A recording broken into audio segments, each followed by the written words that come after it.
Chapter 187.2 Old People in the New Year. There were only 3 small stools in Chen Pingon's house, so the little girl in pink hurriedly stood up to offer her seat to the young swordsman. However, the young swordsman wasn't in a hurry to sit down, and he chuckled, "Since I'm visiting on New Year's Day, it naturally doesn't make sense for me to come empty-handed. Here, I have 2 small trinkets for you guys." He extended his hand, and there were 2 jade tablets with no engraved characters resting in his palm. However, there were the unique cloud patterns of the Great Li Empire's imperial Song clan engraved on the 4 corners of the jade tablets. These are called peace and safety tablets, and you can hang them on your waist. It'll be slightly beneficial to you too when you're settling down here in the future. If you decide to embark on a long journey, these jade tablets will also make your travels around the Great Li Empire easier and more convenient. The little boy in azure was quite eager to accept this, and this was because he understood the precious nature of these jade tablets. As for the little girl in pink, she didn't know anything about these jade tablets. Thus, she simply turned around to look at Chen Pingon. Whether they accepted these gifts or not was entirely up to their master. Chen Pingon hesitated for a moment before nodding and saying, "You can accept it." The little boy in azure and the little girl in pink both bowed and thanked the young swordsman after accepting the jade tablets.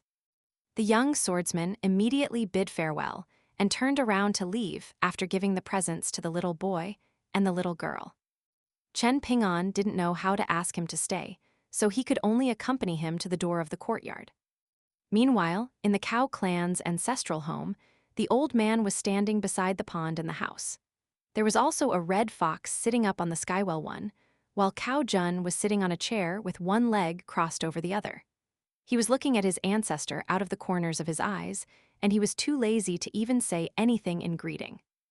After the young swordsman walked in, the old man smiled and asked, "You have a fairly good relationship with that young boy." The young swordsman smiled and replied, "With Mr. Cow's lofty cultivation base and status, you actually decided to target a young boy living in an impoverished alley." Kaozai laughed and said, "I was merely giving him some minor punishment. At most, he would have only experienced misfortune for a single year. It's nothing much.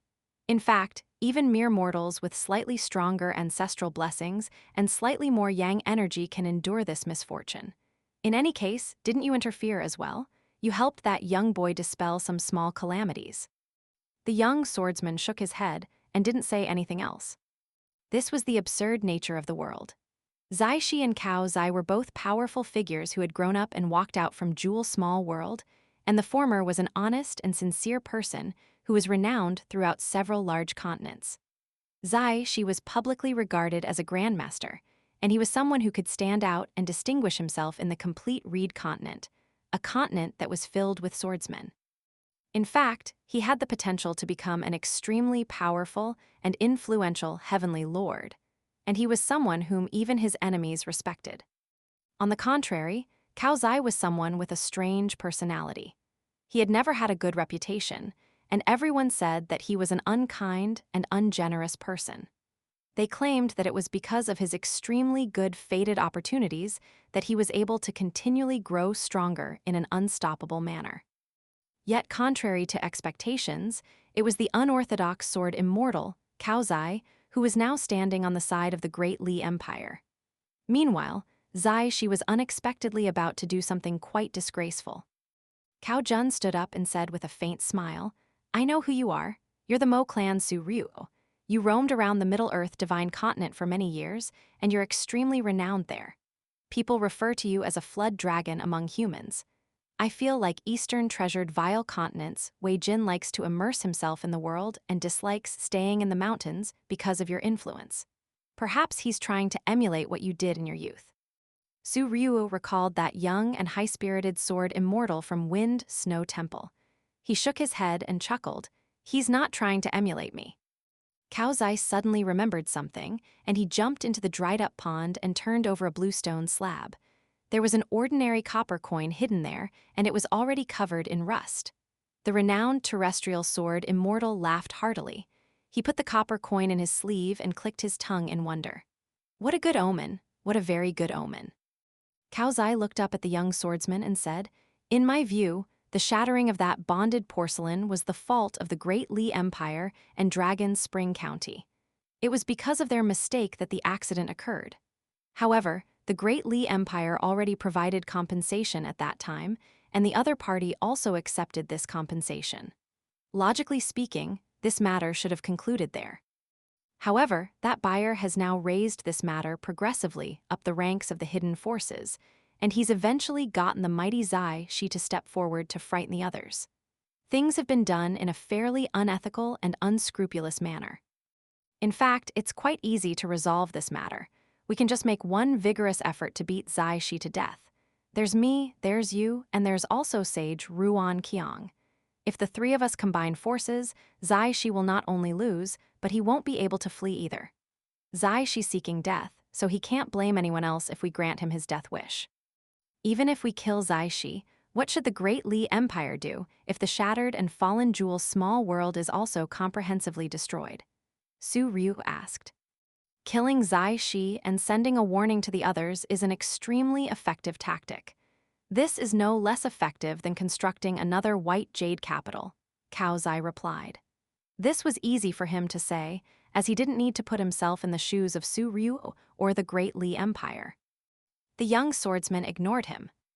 However, Cao Zai continued to tempt him, saying, "Isn't the Great Li Empire about to march south? If we kill Zai Shi, just how many old bastards at the 10th tier or upper 5 tiers will dare to remain in Great Sui Nation? I wager that there'll be no more than 5. If I'm wrong, then I'll deal with all of the additional old bastards. What do you say?" Su Ryu was slightly puzzled, and he asked, "Is there bitter and deep-seated hatred between you and Zai Shi?" Cao Zai shook his head and replied, "No, we're nothing more than fellow townsmen. We're not from the same generation, and we've never met each other before this either. Our ancestors didn't bear any grudges against each other either. However, I simply can't stand Zai Shi relying on his powerful cultivation to bully the Great Li Empire. He's far too ungrateful to his home nation. He was born in the Great Li Empire, after all, and so be it if he doesn't show any gratitude to the Empire for raising and nurturing him. Yet, he's actually opposing the Great Li Empire now. I, Cao Zai, can't stand this type of person. Absolute motherfucking bullshit."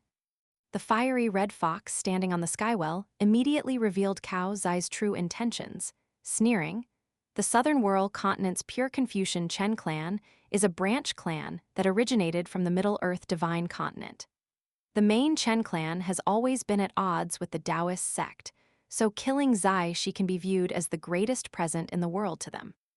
To say nothing betrothing an official descendant of the Pure Confucian Chen clan to Cao Jun, they'd even be willing to betroth another descendant from the main Chen clan in the Middle-earth Divine Continent to him." "You loud-mouthed woman," Cao Zai scolded with a chuckle. He raised a hand and flicked his sleeve. The fiery red fox instantly exploded into smithereens. Compared to when it had been hacked into pieces by Cao Jun's flying sword, the fox clearly took a much longer time to knit back together and return to its original form. It ripped up a roof tile and aggressively threw it at Cao Zai. After doing this, it turned around to flee as quickly as a bolt of lightning. Cao Zai casually caught the roof tile and tossed it back up to its original position. In fact, the roof tile was already shattered into many pieces. Su Ryu, the gallant individual from the Mo clan, rejected Cao Zai's suggestion. "This kind of matter isn't something that I can make a decision on." Cao Zai rolled his eyes and asked, "Then who in the Great Li Empire can make this decision?" Su Ryu smiled and replied, "Only 3 people, the Emperor, Monarch Song Changing, and Imperial Preceptor Kui Chan." "Then tell one of them to come over?" Cao Zai exclaimed in anger. "You, Su Ryu, are just coming here to watch a show without actually doing anything. What's the point? Since Zai Shi has dared to come here by himself, it's clear that he definitely has something to rely on. If on the off chance he manages to flee even after the 3 of us combine forces, and if he manages to achieve his goal and even flee back to the complete Reed continent, then we 3 pitiful insects, in addition to the Great Li Empire's Imperial Song clan, will all be fucked at that time." "They will come," Su Ryu replied with a nod. Cao Zai instantly fell silent. This was because he always liked to project his shortcomings onto others. He was very afraid that the Great Li Empire would turn around to target him after disposing of Zaishi. This was especially the case, since the Great Li Empire's imperial Song clan wasn't some kind of noble entity. Some genuine noble person, a person who was even more powerful than him and Zaishi, had already died. He had died right in this small town. One naturally couldn't blame the Great Li Empire for being disloyal, nor could one blame the emperor for cowering from the conflict. However, Cao Zai felt like this was far too much of a bad omen. It was extremely inauspicious.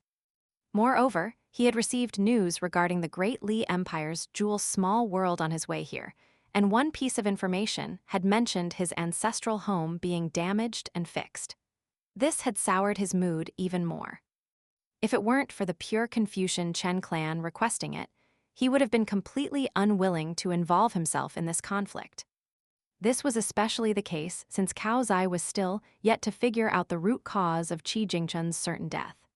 As a result, he felt extremely uneasy once he set foot in Dragon Spring Prefecture. Because of this, he hoped that Zai Shi's death could fish out the main culprit. At that time, even if the worst-case scenario in his mind played out, there would still be the Great Li Empire's Song clan, Sage Ruan Qiang and Wind Snow Temple, and his supporters, the pure Confucian Chen clan and the Middle-earth Divine Continent's Chen clan to share the risk together. Risk and reward came hand in hand. This was the same regardless of whether it was the mortal world or the cultivation world. The Zai clan's ancestral residence was on Peach Leaf Alley, and the descendants of the clan couldn't be regarded as great in number. In fact, the Zai clan was already in decline. If it weren't for the young boy with long eyebrows becoming Ruan Qiang's unofficial disciple, the Zai clan would have needed to make the miserable decision of selling their ancestral residence long ago. A middle-aged man knocked on the gate of the ancestral residence. A young girl opened the gate and she asked, "You are?" "I'm your ancestor," the middle-aged man replied in a serious tone. The young girl with bright eyes and slender eyebrows looked like a graceful and restrained person, but she was in fact a fierce and short-tempered individual. "It's New Year's Day, so how can you harass someone like this? Do you want me to grab a broom to smack you?" she exclaimed in fury. The middle-aged man was unfazed, and he replied, "You can go and flip through the clan's genealogy books. Look for the Jiaxu book, and there'll be someone called Zai Shi recorded there. That's me. Also, the character Shi is missing a dot." 15 minutes later, everyone in the Zai clan was kneeling on the floor outside the ancestral hall. Zai Shi ignored his trembling descendants, and he silently walked inside the ancestral hall to offer 3 sticks of incense. His voice was solemn as he said, "The young boy with slightly longer eyebrows than everyone else, you can enter to offer some incense. The rest of you can return. In any case, there's no need for you people to offer incense. After all, just seeing you people will cause a ball of fire to well up in our ancestors' chests." Outside the ancestral hall, a woman was filled with sheer delight. She was so moved that tears were streaming down her face. She grabbed her son's arm and covered her mouth at the same time, preventing herself from making any noise. The young boy with long eyebrows took a deep breath. After his mother let go of him, he stood up and carefully walked into the ancestral hall. He walked toward that mighty figure. On the post road outside the small town, a horse-drawn carriage was slowly trundling along. The carriage driver was Liu Yu, the person who had blocked the swordsman on Go Table Mountain.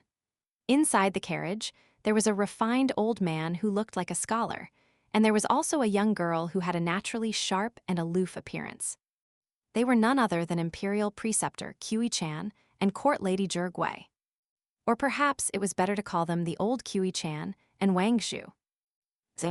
Inside the small courtyard on Clay Vase Alley, the little boy in azure wrapped his arms around his head and started to wail in grief again.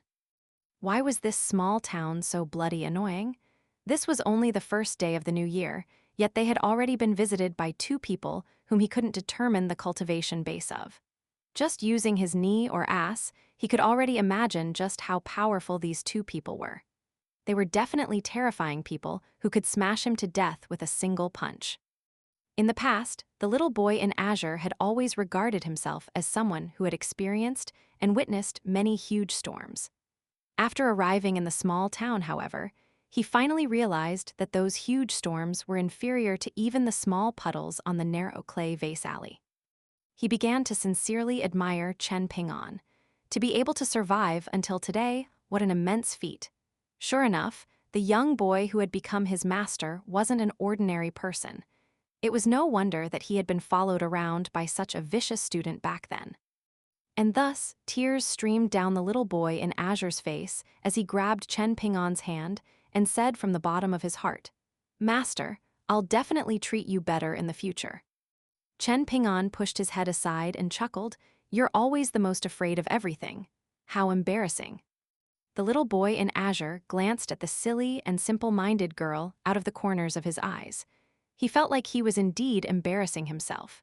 He quietly sat back down on his small stool and fumed in silence. The little girl in pink was indeed more simple-minded than him. She held the smooth and delicate peace and safety tablet in her hands, and she liked it so much that she could barely put it down. Of course, the most simple-minded of them all was still their master, Chen Ping'an. He retrieved several bamboo slips that were inscribed with characters and placed them on the short mud wall between his courtyard and Song Jishin's. This could be somewhat regarded as basking books, right? 1. A skywell is a typical feature of traditional homes in southern and eastern China.